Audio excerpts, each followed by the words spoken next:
여러분, 믿음의 위기는 어디서 올까요?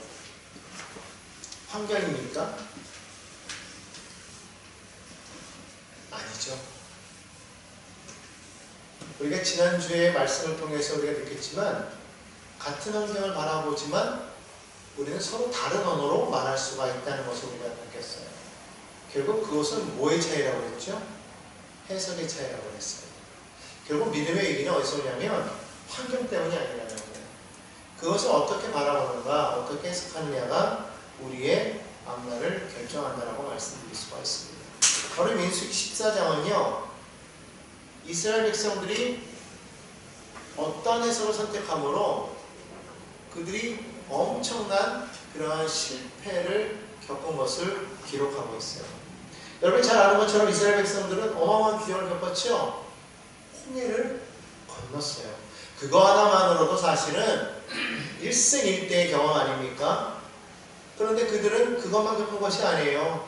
여기까지 오면서 매일 아침마다 뭘 경험했어요? 만나를 경험했다.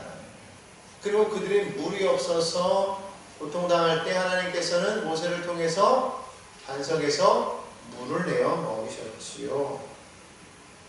매일매일 기적은 또 있었습니다. 뭘까요? 그들 앞에서 인도하는 불기둥과 구름기둥이었어요. 이처럼 그들은 일생일대에 정말 어떤 사람이 일생에 한 번 겪을까 말까 한 그런 놀라운 그런 기적을 그들의 눈앞에서 경험했을 뿐만 아니라 매일매일 그들은 하나님의 역사를 바라보았다는 겁니다. 그럼에도 불구하고 지금 약속의 땅 바로 그 문 앞에서 그들은 멈춰서게 됐다는 거예요. 여러분 어떻습니까? 말씀만으로 충분합니까? 아니면 기적을 보아야 충분합니까? 저는 가끔 그런 사람들을 본 적이 있어요. 기적을 보아야 믿겠다는 거죠. 마치 도마처럼 제자들이 예수님을 보았다고 말하는데 믿지를 못하는 거예요. 내가 직접 내 손으로 그의 못 잡는 손과 발에 그리고 옆구리 손을 넣어봐야 나는 믿겠다 이렇게 말하는 사람들이 있다라는 거예요. 그런데 그렇게 본다고 믿을까요? 여러분 어떻습니까? 기적을 여러분 눈으로 직접 체험하면 믿겠습니까? 성경을 보니까요, 이스라엘 백성들은 그러지 못했다는 거예요. 이것만 봐도 기적이 우리에게 믿음을 주는가? 아니라는 거예요. 그때 당시는 놀라겠지만 전혀 이것이 우리에게 믿음을 주지 않아요. 그것이 믿음을 줬다면 예수님 생전에 예수님께서 베푸신 그 모든 기적을 보십시오. 이거는 안 믿을래야 안 믿을 수가 없죠. 그분이 부활하시기 이전에 이미 벌써 많은 사람을 살리셨어요. 그죠? 나사로를 살리셨고요. 나인성 과부의 아들을 살리셨고요. 회당하는 야이로의 딸을 일으키셨어요. 죽은 사람을 계속해서 일으키셨음에도 불구하고 사람들은 믿었다 안 믿었다? 안 믿었다. 오히려 예수를 죽음으로 몰아갔다는 거예요. 이걸 보면 결국 우리 앞에 놓여있는 그 환경이 문제가 아니라는 것이죠. 이스라엘 백성에게는 지금 가나안 땅이 문제가 아니었다라는 거예요. 뭐가 문제였습니까? 그것을 바라보는 그들의 눈, 그것을 해석하는 그들의 생각, 이것이 그들의 믿음을 결정했다는 것이죠. 자, 그렇기 때문에 우리가 13장에서 보았던 건 뭐예요? 12명이 정탐꾼을 보냈는데 똑같은 현실을 바라보면서도 10명은 환경을 바라보고 말을 했다는 거예요. 현실을 바라보고. 딱 2명만 약속을 기준으로 현실을 바라보았다는 것이죠. 이것이 그들의 길을 갈라놓고 있어요. 오늘 그래서 이 민수기 14장을 통해서 우리가 살펴봐야 될 것은 뭐냐면 이 성경이 우리에게 이렇게 질문하는 거예요. 너희는 지금 누구의 말을 믿고 있느냐라는 거예요. 하나님의 말, 아니면 현실이 우리에게 들려주고 있는 그 말. 오늘 여러분 어떻습니까? 오늘 무엇을 들으시겠습니까? 오늘 말씀을 통해서 그것을 결단하는 그런 오늘이 되기를 간절히 소망합니다. 자, 첫 번째로 두려움은 어디서 옵니까? 두려움은 현실에서 온다. 그리고 불신앙은 어디서 와요? 해석에서 시작해요. 참 놀랐지 않습니까? 이스라엘 백성들이 정탐하고 돌아왔을 때 10명의 정탐꾼이 거짓을 말했어요? 사실을 말했어요? 사실을 말한 거예요. 그들이 거짓말을 한 게 아니라는데 여기 초점을 맞춰야 되는 거예요. 자, 성경을 봅시다. 민수기 13장 27절에서 18절에 보니까 이렇게 말합니다. 모세에게 말하여 이르되 당신이 우리를 보낸 땅에 간즉 과연 그 땅에 젖과 꿀이 흐르는데 이것은 그 땅의 과일이니이다.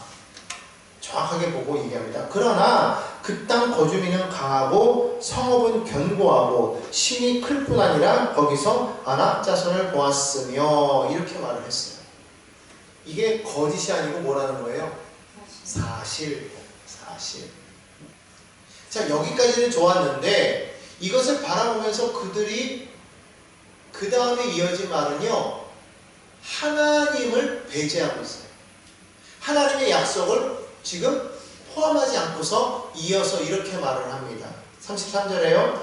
거기서 네피림 후손인 아낙 자손의 거인들을 보았나니, 여기까지는 사실이었잖아요. 근데 그 다음에 하나님을 배제한 이들의 시합니다. 해석이에요. 우리는 스스로 보기에도 메뚜기 같으니 그들이 보기에도 그와 같았을 것이니라. 앞에 말은 자기들의, 이 모두가 누구의 생각이에요? 자신들의 생각인 거예요. 하나님의 말이 아니고 실제로 환경이 그렇다고 할지라도 그것이 사실이지만 그게 진리냐는 거예요. 아니라는 거예요. 우리가 여기서 사실과 진리를 구분해야 될 필요가 있다는 거예요. 사실이라고 해서 다 그것이 옳으냐, 사실이라고 해서 다 그것이 우리가 믿어야 되느냐, 그것이 아니라는 거예요. 우리가 믿어야 될 것은 사실이 아니라 하나님의 약속의 말씀에 근거한 진리가 되어야 된다는 거예요. 10명의 정탐꾼이 사실을 말한 거였지만은, 그러나 그들은 하나님을 배제하고 말함으로 인해서 결국 그것이 가져온 파장은 뭐였어요? 이스라엘 백성에게 두려움을 가져다 주었다. 자, 1절 말씀을 보겠습니다. 14장 1절 말씀에 그들은 뭐라고 말하고 있냐면요, 온 회중이 소리를 높여 부르짖으며 백성이 밤새도록 통곡하였더라. 그렇게 이야기를 합니다. 백성들이 밤새도록 통곡했대요. 자, 여기 보니까요, 이들이 왜 소리 높여 부르짖으며 밤새도록 통곡했을까요? 이걸 잘못 해석하면은요, 하나님 앞에 밤새도록 철야기도한 것으로 생각할 수도 있어요. 그죠? 부르짖었다고 그랬으니까. 우리가 출애굽기 앞서서 보면은 이스라엘 백성들이 고통 가운데 하나님께 부르짖었다고 말하고 있잖아요. 거기서 부르짖으면 하나님 앞에 기도한 거예요. 우리를 불쌍히 여기라고. 그럼 여기서도 부르짖는 게 과연 하나님 앞에 기도한 것이었을까요? 눈물, 밤새도록 통곡한 것이 그들이 눈물로 하나님 앞에 메어 달린 것일까요? 성경 그렇게 이야기하고 있지 않다라는 거예요. 왜냐하면 2절에 보니까 뭐라고 말하고 있습니까? 이스라엘 백성들이 다 모세와 아론을 원망했다고 말하고 있거든요. 결국 그들이 한 것은 무엇이었습니까? 원망의 외침이었다라는 거예요. 똑같은 부르짖음이었는데, 똑같은 통곡이었는데, 똑같은 눈물 흘림이었는데, 한쪽은 정말 하나님을 향해서 간절한 기도였다면 한쪽은 뭐예요? 원망이었다라는 거예요. 하나님께 기도할 때 써야 될 이 부르짖음을 지금 뭐 하는 데 쓰고 있어요? 하나님을 원망하는 데 지금 쓰고 있다는 거예요. 그럴 수 있다는 거예요. 그러니까 눈물이라고 해서 다 같은 눈물이 아니라는 것이죠. 눈물을 흘렸다고 해서 하나님께서 긍휼히 여기시는 게 아니라는 것이죠. 그 눈물이 정말 회개하는 눈물이 아니라 통하는 눈물이라는 거예요. 억울해 미치겠다는 것이죠. 왜 그들이 이렇게 원망하고 통곡했을까요? 왜 그랬어요? 그들은 사실을 듣고 두려워했기 때문에 사실을 바라보았다는 것이죠. 뭘 못 바라보고? 진리를 못 바라보고. 성경은 뭐라고 말합니까? 예수님께서 말씀하실 때 진리가 너희를 뭐하게 한다고 그랬어요? 자유케 한다고 해요. 우리가 진리 안에 거하면은요, 우리는 자유하게 되는 거예요. 근데 진리가 우리 안에 없으면 세상의 모든 환경에 우리가 얽매여서 두려워하고 슬퍼하고 괴로워할 수밖에 없다는 것이죠. 결국 이스라엘 백성들이 왜 두려워했습니까? 왜 원망했어요? 그들 안에 진리가 없었기 때문에, 다시 진리를 몰랐기 때문에 그랬어요. 자, 그렇다면 여러분에게 물어보겠습니다. 여러분 진리가 무엇이라고 생각하십니까? 진리가 뭐예요? 그냥 진리가 뭐다라고 우리가 생각하는 대로가 아니라 성경에서 말하는 대로 이야기해야 되겠죠. 진리가 뭐예요? 진리는 곧 예수님 당신을 가리켜 말하고 있죠. 요한복음 14장 6절에 뭐라고 말합니까? 내가 곧 길이요 진리요 생명이다 이렇게 말하고 있어요. 예수님이 진리예요. 근데 그 예수님 진리신 예수님이 또 뭐라고 말씀하셨냐면 요한복음 17장 17절에서 주의 말씀이 진리라고 이렇게 말하고 있어요. 예수님이 진리인데 하나님의 말씀도 진리래요. 근데 요한복음 1장에 보니까 예수님이 말씀이 육신을 입고 이 땅에 오셨다고 말씀하고 있어요. 그분이 누구예요? 예수님. 그러니까 예수님이 곧 진리요, 예수님이 곧 하나님의 말씀인 거예요. 그 말씀 자체가 진리가 되는 것이죠. 그러니까 예수의 이름이 하나님의 말씀이 우리 안에 거할 때 우리는 진리 안에 거하는 것이죠. 그러니까 그 말씀을 우리가 알고 그 약속의 말씀을 붙잡고 우리는 자유케 된다. 이스라엘 백성들은요, 하나님의 말씀을 따라 지금 가나안 입구인 가데스 바네아까지 왔어요. 가나안 입구까지 왔다는 것이죠. 그런데 하나님의 약속의 말씀을 듣고 온 이 백성들이 지금은 무엇을 듣고 있어요? 10명의 정탐꾼이 정탐하고 들어와서 하는 그 사실 이야기를 듣고 거기에 빠져 절망해버렸다는 거예요. 통곡해버렸다는 거예요. 하나님의 약속의 말씀이 있고 사실이 있으면 그 약속의 이 사실을 약속의 말씀이라는 필터를 딱 껴가지고 이렇게 바라보면 그 사실이라는 것이 진리로 바뀌는데 하나님의 약속의 말씀이라는 필터를 끼지 않고 그냥 사실 그대로만 보니까 이건 도저히 절망일 수밖에 없는 것이죠. 우리는 어떻습니까? 하나님의 말씀을 늘 읽기만 하고 현실을 바라볼 때는 그 약속의 말씀이라는 필터를 가지고 바라봅니까? 아니면 그냥 현실만 바라봅니까? 현실만 바라볼 때에는 이스라엘 백성처럼 절망할 수밖에 없다는 것이죠. 놀랍게도 하나님은 그것을 기뻐하지 아니하신다는 거예요. 왜냐하면 하나님을 신뢰하지 않기 때문에, 하나님을 믿지 않기 때문에. 이스라엘 백성들이 왜 다시금 광야로 돌아가게 되었습니까? 왜 그렇게 됐어요? 왜 10명의 정탐꾼들이 그들을 따르던 사람들이 멸할 수밖에 없었습니까? 하나님을 배제했기 때문에, 하나님을 신뢰하지 않았기 때문에. 오늘 여러분 우리는 우리의 삶에서 나를 바라보는 것이 아니라 하나님을 바라보게 됩니다. 환경이 말하는 것을 들어야 되는 것이 아니라 하나님이 말씀하시는 걸 들어야 된다. 여러분은 무엇을 들으시겠습니까? 환경이 말하는 것 들으시겠어요? 아니면 하나님이 말씀하시는 것 들으시겠어요? 그렇죠? 여기 계신 분들은 이래서 멋진 거예요. 그래서 하나님의 말씀을 들어야 되겠다고 크게 얘기하는데 이스라엘 백성들은 그러지 못했다는 것이죠. 여러분 그러나 오늘 이 말씀을 그냥 흘려드리지 마시고 이스라엘 백성들이 그렇게 행한 것을 바라볼 때 이들은 기적도 체험했고요. 놀라운 것을 매일매일 경험했던 사람인 것을 여러분 잊지 마셔야 돼요. 그랬던 사람들도 환경의 말을 들을 때 변할 수 있다는 것을 기억하시면서 우리도 그럴 수 있다는 거. 그렇기 때문에 우리도 절대로 방심하지 말아요. 달달하게 말씀 붙잡고 하나님의 말씀을 붙잡고 환경 바라보지 말고 환경이 그러하다 할지라도 그걸로 입 밖에 내지 말고 하나님 앞에 믿음으로 나아가는 우리가 되어야 될 줄로 믿습니다. 왜요? 하나님은 언약하신 바를 어기지 않기 때문에. 어떻게 그걸 믿을 수가 있어요? 성경을 보니까요, 하나님은 변치 않는 분이래요. 그래서 신실하시대요. 그래서 하나님은 그 행하신 말씀을 어기지 않는다고 성경은 말합니다. 민수기 23장 19절에 이렇게 말하죠. 한번 같이 읽어보겠습니다. 시작. 하나님은 사람이 아니시니 거짓말을 하지 않으시고 인생이 아니시니 후회가 없으십니다. 사람은 거짓말을 하는데 하나님은 거짓말을 하지 않는다고 말합니다. 이에 대해서 야고보는 이렇게 이야기합니다. 야고보서 1장 17절에 보니까요, 함께 읽어요. 각각 좋은 은사와 온전한 선물이 다 위로부터 빛들의 아버지 이렇게로부터 내려오나니 그는 변함도 없으시고 회전하는 그림자도 없으십니다. 회전하는 그림자도 없다라는 것은 뭐예요? 이리저리 둘러봐도 항상 같다라는 거죠. 모든 사물은요, 보는 위치에 따라서 변하잖아요. 그렇죠? 이 열차가 막 지나갈 때 나무가 이렇게 세 그루가 이렇게 세워져 있으면 같은 위치에 딱 서 있을 때는 기차가 딱 지나갈 때는 하나로 보이지만 이것이 멀리 가면 갈수록 이렇게 멀어지면서 세 그루가 보인단 말이에요. 위치에 따라서 달라지죠. 그림자는 어때요? 해가 정오에 있으면 작지만 멀리 이제 기울기 시작하면 그림자가 어떻게 되죠? 길어지죠. 변한단 말이에요. 근데 하나님은 그게 없대요. 무슨 말이냐면 이리 보나 저리 보나 똑같아요. 변치 않아요.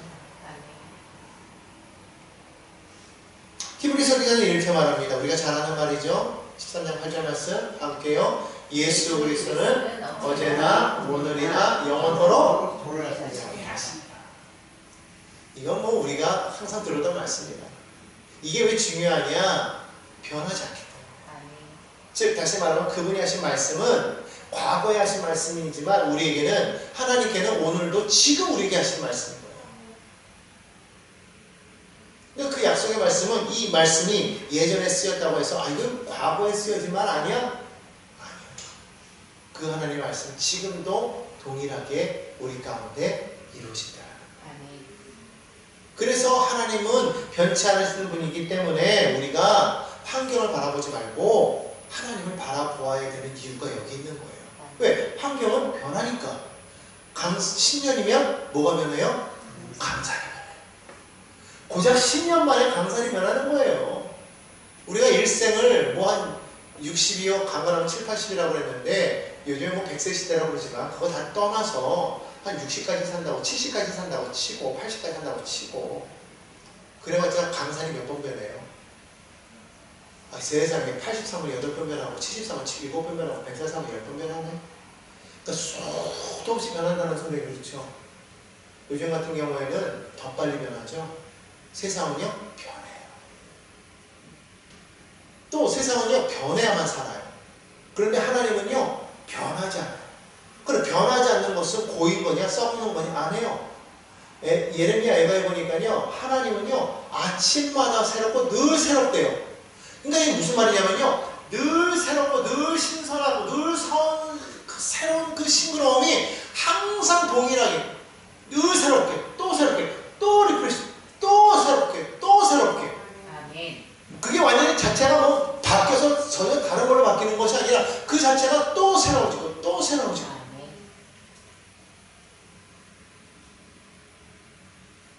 오늘 우리는 그렇기 때문에 우리 눈은요 환경 바라볼 수밖에 없어요.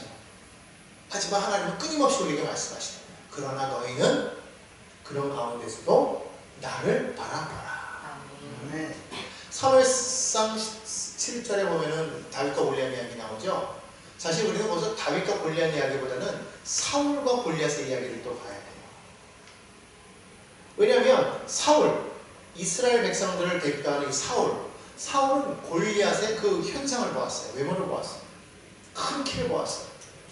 그러니까 사울은 어떻게 됐습니까? 성경에 보면 장막 안에 들어가지 않았어요. 두려워서 나오지 못합니다. 온 이스라엘 백성들이 다 떨었어요. 이유는 뭐예요? 너무 크다는 거예요. 또 그들은 결론을 내려버렸어요. 너무 커서 이길 수가 없다. 이렇게 결론을 내려버렸다. 그런데 성경에서 다윗은 어떻게 합니까? 똑같은 골리앗을 보았음에도 그는 골리앗을 바라본 것이 아니라 함께 하시는 하나님을 바라봅니다. 너는 내게 칼과 단창으로 오거니와 나는 만군의 야훼 이름으로 내게 나간다. 이렇게 말하고 있어요. 결국 그 다윗과 함께 하신 하나님 때문에 다윗은 이긴 줄로 믿습니다. 오늘 우리는요 다윗처럼 골리앗을 바라보지 말고 하나님을 바라봐야 돼요. 우리의 삶에도 이런 골리앗 같은 일이 많아요. 가나안 땅에 있는 아낙사손 같은 사람들이 많다는 거예요.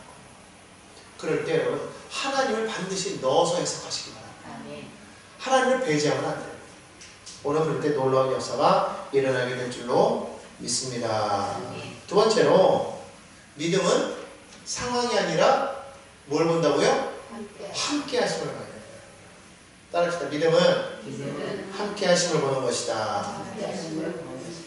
민수기 14장 9절 말씀에 보니까 이 갈렙과 여호수아가 뭐라고 말했냐면요. 이렇게 말했어요. 야훼는 누구와? 우리와 함께 하십니다. 우리와 함께 하십니다. 그래서 그들을 두려워하지 말라 이렇게 고백합니다. 한번 고백해 볼까요? 하나님은 나와 함께 하십니다. 나와 함께 하십니다. 그러므로 나는 두렵지 않습니다. 여러분 이것을 알마다 입술로 고백하십니다. 마귀는 자꾸 우리에게 두려움을 가져다 주죠. 그러나 우리에게는 하나님이 계십니다. 이스라엘 백성들은 뭘 바라봤어요? 성읍을 바라봤어요. 그곳에 있는 백성들을 바라봤어요. 그렇기 때문에 그들이 바라보는 성읍은 크냐 작으냐예요. 여호수아가 그랬는데 성읍을 바라본 게 아니라 하나님을 바라봤어요. 하나님을 바라보니까 성읍이 커요 작아요? 아무리 커도 작은 거야. 그죠? 그들의 백성을 바라본 사람들은요, 자기들 원등이 큰 사람들을 보면서 겁이 질렸지만, 하나님을 바라보니까요, 사람은 뭐 작은 거야. 여러분, 이것이 보는 시각의 차이인 것이죠. 결국, 나와 함께하고 있는 그분을 바라볼 때 내가 이기는 거예요. 어린아이가 부모와 함께 있으면요, 담대해요. 왜? 자기가 잘나서가 아니죠. 부모가 함께하기 때문에. 그 부모를 믿으면 믿을수록 어린아이는요 힘이 세집니다. 마찬가지인 거예요. 하나님이 여러분과 함께 하심을 믿으십니까? 성경은요 하나님의 임재를 바라보는 사람들의 이야기로 적혀져 있는 거예요. 다른 곳마다 하나님은 내가 너와 함께 한다고 말씀하시네요. 사사기에 보면 하나님께서 기드온을 부르시는 장면이 나와요. 천사를 통해서 기드온을 부르실 때 이 기드온이요 얼마나 겁쟁이였냐면요 이 포도주 즙을 따는 데에서 이 타작을 하고 있었어요. 마치 이것이 이 밀타작하는 게 아닌 것처럼 숨기려고. 이 무슨 말이냐면 기드온이 그만큼 겁쟁이였다는 거예요. 그래서 하나님께서 나타나서 기드온을 통해서 너로 이스라엘을 구원하겠다 했을 때 기드온이 이렇게 말을 합니다. 사사기 6장 15절에 보면은요 나는 므낫세 중에서 가장 약한 자요 내 아버지 집에서 가장 작은 자입니다. 이렇게 고백했다는 거예요. 기드온이 어떤 사람인지 아시겠어요? 스스로가 생각해도 나는 약해요. 나는 약해요. 그렇게 능력도 없고요. 내가 뭐 할 수 있는 게 아무것도 없어요. 내가 뭔데요? 나는 할 수 없어요. 근데 하나님이 기드온을 바라보는 눈은 달랐다는 거예요. 그래서 이렇게 말씀하십니다. 바로 16절에 내가 반드시 너와 함께 하리니 내가 미디안을 치기를 한 사람을 치듯 합니다. 기도는 도무지 이게 말이 안 되는 건데 하나님은 어떻게 바라봤냐면요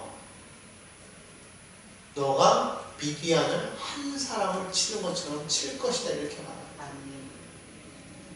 그 성경에 보면 미디안 기도를 통해서 뭐라고 하냐면 큰 용사여 이렇게 부르고 있어요.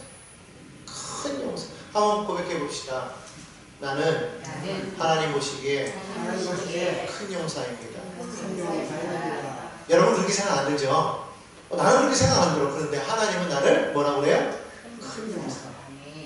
그럼 뭘 믿을 거예요? 내 생각 믿을 거예요? 하나님 생각 믿을 거예요? 하나님 생각 믿어요. 실제로 기도원이 미디안을 쫓아냈을까요? 안 쫓아냈을까요? 쫓아냈다. 여러분 그걸 아셔야 돼요. 내가 뭔가 능력이 있어서 내가 하는 게 아니에요. 그러니까 여기서 하나님이 하시고자 하는 말은 뭐냐면요 너가 충분하다가 아니에요. 내가 함께 하겠다. 우리는 항상 말하는 게 뭐예요? 내가 이걸 할 수 있을까? 그래서 늘 하는 말이 뭐예요? 자신이 없어. 자신이 있으면 할 텐데 자신이 없다라는 거예요. 자신이란 건 뭐예요? 나에 대한 믿음이에요. 나를 믿는 거예요. 스스로를 믿는 믿음이 자신이에요. 자신이 없다라는 말은 나를 믿지 못하겠다라는 거거든요. 근데 성경은 너를 믿으라는 게 아니에요. 너 능력이 아니라 누굴 믿으라? 하나님을. 왜? 하나님이 우리와 함께 하십니다. 그래서요 여러분 우리를 가리켜서 무언 일을 할 때 내가 이걸 할 수 있을까라고 말하는 건 뭐예요? 불신앙이야. 하나님은 그건 기뻐하죠. 하나님 말씀하시면 그냥 아멘하고 그럼 주님 날 도와주십시오. 나와 함께 해주십시오. 이러면 되는 거예요. 그리고 나가면 되는 거예요. 그러면 누가 일하신다? 하나님이 일하신다.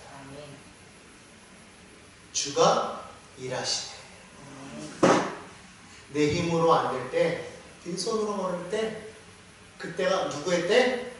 하나님의 때. 믿으십니까?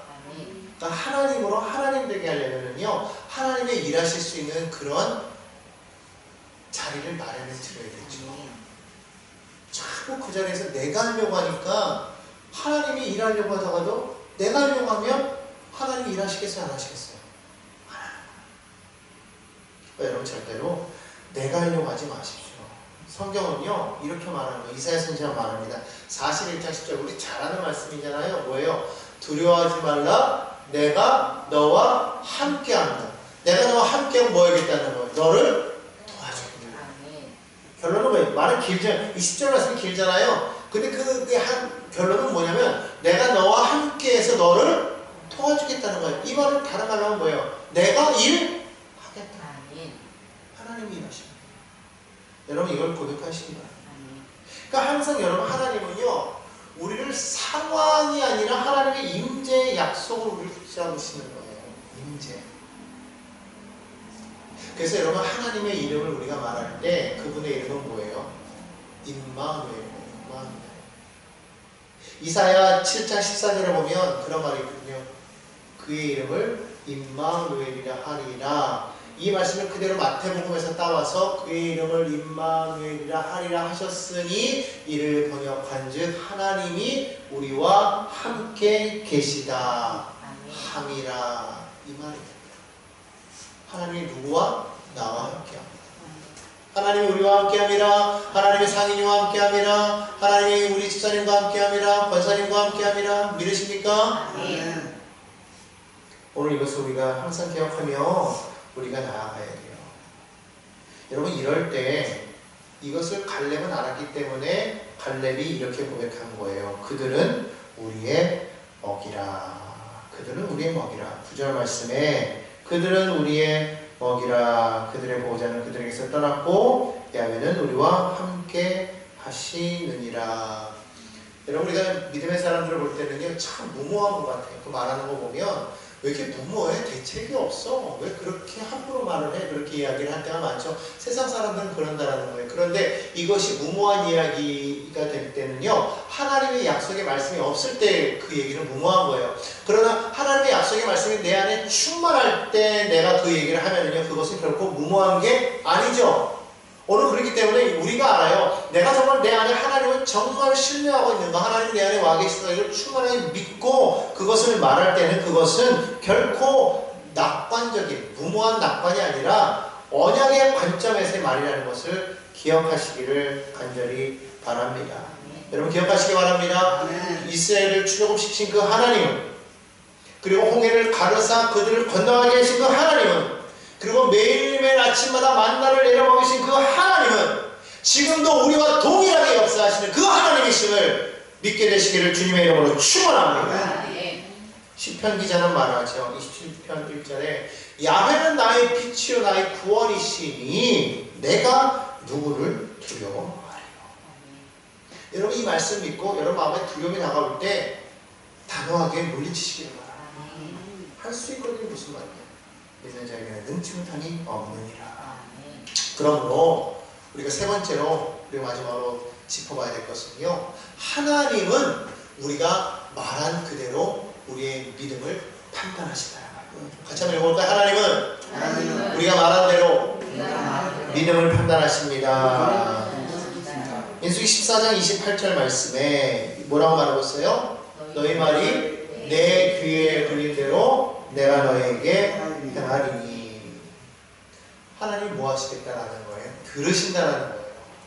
이스라엘 백성은 지금까지 오면서 계속 원망불평하다가 오늘 이 10명의 정탐꾼의 이야기를 듣고 뭐라고 말하고 있어요? 2절에 보니까 이렇게 말하잖아요. 이스라엘 자손이 다 모세와 아론을 원망하며 온내 중인 그들에게 이르되 우리가 애굽 땅에서 죽었거나 이 광야에서 죽었으면 좋았을 것을 어찌하여 야훼가 우리를 그 땅으로 인도하여 칼에 쓰러지게 하려 하는가. 다 지금 말이 뭐예요? 야 우리 이제 죽었다예요. 우리 망했다예요. 하나님의 약속의 말씀을 듣고 지금 가나안 땅까지 왔는데 그것도요 지금 시내산에서 1년 동안을 하나님의 언약의 율법의 말씀으로 양육을 받고 온 사람들이 하는 이야기거든요. 약속의 말씀으로 너희는 이렇게 될 것이야. 그 땅에 들어가면은 이러한 일이 있을 것이니까 너희는 이렇게 지켜라. 이 말씀을 1년 동안 가르치신 건 뭐냐면 그 땅에 너희가 들어갈 것이라고 지금 말씀하고 있다는 거예요. 이미 그렇게 가르쳤다라는 거예요. 근데 그 말씀을 듣고 훈련을 받았음에도 불구하고 지금 정작 그 환경 앞에 딱 서니까 이들은 뭐 했어요? 아이고 끝났다. 끝장났다. 여러분 이게 얼마나 큰 문제인지 아십니까? 물론 어려움 당할 수 있어요. 고난 당할 수 있어요. 그럴 때 우리가 힘들 수 있지만 낙심할 수 있지만 절대로 하지 말아야 할 건 뭐냐면요. 입술로 범죄하지 말라는 거. 아 끝났어. 이제는 도무지 안 되는 거야. 이리 봐도 길이 없고 저리 봐도 길이 없고 이제 나는 끝이야. 이걸 자꾸 말할 때 그게 하나님 앞에 그냥 무슨 뭐 넋두리 하듯이 이렇게 하면은 누가 좀 위로해 줄 줄 알고 이렇게 말하는데요. 하나님은 그걸 듣고 너희가 그렇게 얘기했어? 그럼 그대로 해줄게 이렇게 하시는 거예요. 너희 말이 내 귀에 들린 대로 내가 너에게 행할 것이다. 그러면 우리는 어떻게 말해야 되냐면요. 이러이러하지만 환경은 이렇지만 그러나 나는 약속대로 들어간다. 갈렙의 고백처럼 그들은 정말 너희 말처럼 강한 민족이지만 그러나 그 땅 백성 우리 두려워하지 말자. 왜? 하나님이 우리와 함께 하시고 그들의 신은 그들의 따랐기 때문이다. 그러면 그들은 우리의 밥이다. 그 말을 했기 때문에 갈렙은요 정말 그 땅을 밥처럼 먹었어요. 여러분 이것을 우리가 기억해야 될 줄은 믿습니다. 여러분 신약 고린도전서 10장 10절에 이렇게 말합니다. 그들 가운데 어떤 사람들이 원망하다가 멸망시키는 자에게 멸망하였나니 너희는 그들과 같이 원망하지 말라. 이게 지금 이스라엘 백성들의 이야기를 말하는 것이거든요. 그러니까 결국 원망하면 어떻게 된다? 멸망한다. 이게 우리가 다 아는 이야기지만 이게 잘 안 돼요. 여러분 결코 우리가 기억해야 될 것은요. 한번 고백합시다. 불평은 감정 표현이 아니라 신앙 고백입니다. 여러분 신앙 고백이 믿습니다만 있는 게 아니에요. 믿지 못하겠습니다. 되는 거예요. 그러니까 불평은요 그냥 단순히 내 감정을 표현한 것이라고 이렇게 생각하면 안 돼요. 신앙의 고백이기 때문에 신앙의 고백대로 되는 거예요. 우리의 믿음대로 되는 거예요. 그러니까 불평하시겠어요? 안 하시겠어요? 안 해야 되겠죠? 그렇습니다. 갈렙은요 정말 이 마음가짐이 달랐다는 것이죠. 14장 24절에 보니까요. 민수기 14장 24절에 보니까 하나님은 갈렙에 대해서 이렇게 말합니다. 내족 갈렙은 그 마음이 그들과 달랐대요. 도대체 다른 마음이 무엇일까라고 히브리어로 봤더니 그 뜻이요. 이 안에 믿음으로 충만한 마음이다. 그렇게 말하고 있어요. 믿음으로 가득 찼다. 이렇게 말하고 있어요. 그러니까 갈렙이 다른 사람들과 달랐던 건 뭐냐면요. 이 마음에 믿음이 충만했다.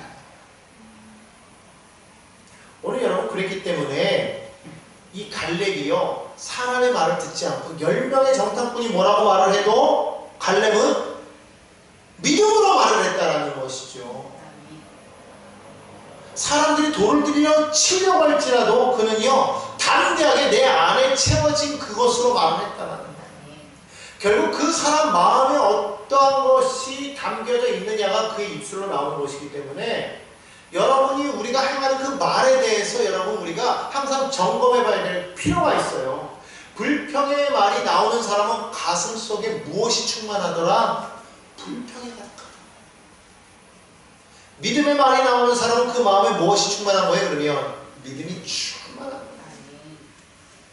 오늘 여러분 그렇기 때문에 매일매일 내가 하는 그 말의 고백을 우리가 분명하게 우리가 보아야 되는 거예요. 바로 그 한 사람을 하나님은 당신의 약속을 이루기 위해서 남겨놓으시는 것이죠. 오늘 그 한 사람이 바로 저와 여러분 되기를 간절히 소망합니다. 결론입니다. 그럼 우리 약속의 땅은 어떻게 들어가는 것일까요? 내 능력일까요? 그렇죠. 믿음으로 들어가는 것입니다. 이 민수기 14장은 실패를 기록하고 있어요. 이스라엘 백성, 약속의 백성, 언약의 백성들의 실패를 기록하고 있지만 단순히 그것이 아니라 오늘을 살아가는 우리에게 지금 경고하고 있다는 것이죠. 다시 말하면 이 광야와 같은 현실 앞에서 과연 우리는 어떻게 고백하고 있냐는 거. 어떻게 고백하고 있는가. 혹시라도 하나님의 약속보다 상황을 더 크게 말하고 있지는 않습니까? 히브리서 기자는 말하죠. 히브리서 3장 19절에 그들이 들어가지 못한 이유는 믿지 않았기 때문이야. 뭐라고요? 믿지 않았기 때문이야. 그러니까 거인이 커서가 아니라 믿음이 작았기 때문에 못 들어가는 거예요. 말씀은 들었지만 그것을 믿음으로 해석하지 않았기 때문에 가나안을 코앞에 두고 광야로 들어가서 죽었다. 결국 성경은 뭐라고 말합니까? 믿음은 들음에서 난다고 그랬잖아요. 로마서 10장에. 믿음은, 그러니까 사람이 마음으로 믿어 의에 이르고 입으로 시인하여 구원에 이르느니라. 자꾸 마음으로 믿고 입으로 뭐 하라는 거예요? 고백하라는 거예요. 믿음은 여기서 시작되지만은요, 완성은요, 입술에서 나옵니다. 입술로 고백할 때 믿음이 완성되는 줄로 믿습니다. 그러므로 여러분 상황 바라보지 마시고 하나님의 약속을 붙잡고 하나님 앞에서 담대하게 그 말씀을 선포하시기 바랍니다. 거기에 우리의 미래가 달려있는 거예요. 오늘 하나님 우리에게 물으십니다. 너는 지금 누구의 말을 믿고 있느냐?